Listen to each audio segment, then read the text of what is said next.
नमस्कार. चला मराठी व्याकरणातील एका महत्त्वाच्या संकल्पनेबद्दल जाणून घेऊया, ती म्हणजे विभक्ती. आता ही दोन वाक्य बघा. शब्द जवळजवळ सारखेच आहेत, पण अर्थ मात्र एकदम उलटा झालाय. मग वाक्याचा अर्थ इतका कसा काय बदलला? चला यामागचं कारण शोधूया.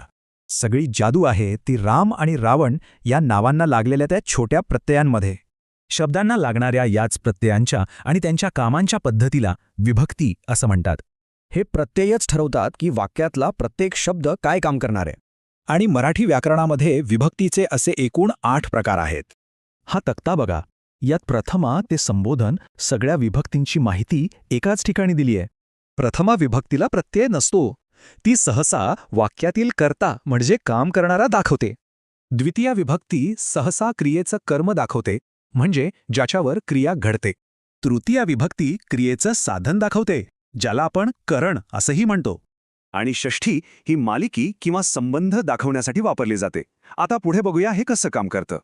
इथे काही साधी उदाहरणं आहेत. बघा, वेगवेगळे प्रत्यय शब्दांचं काम कसं निश्चित करतात. पण एक इंटरेस्टिंग गोष्ट आहे. शब्दाला प्रत्यय लावण्याआधी त्याच्या मूळ रूपात थोडा बदल होतो. मूळ शब्दात होणाऱ्या याच बदलाला सामान्य रूप असं म्हणतात. आता एक प्रश्न पडतो, जेव्हा प्रत्यय सारखेच असतात तेव्हा विभक्ती कशी ओळखायची? अगदी बरोबर. द्वितीया आणि चतुर्थीचे प्रत्यय बघा, त्यांचं काम पूर्णपणे वाक्याच्या अर्थावर अवलंबून आहे. सोपं आहे.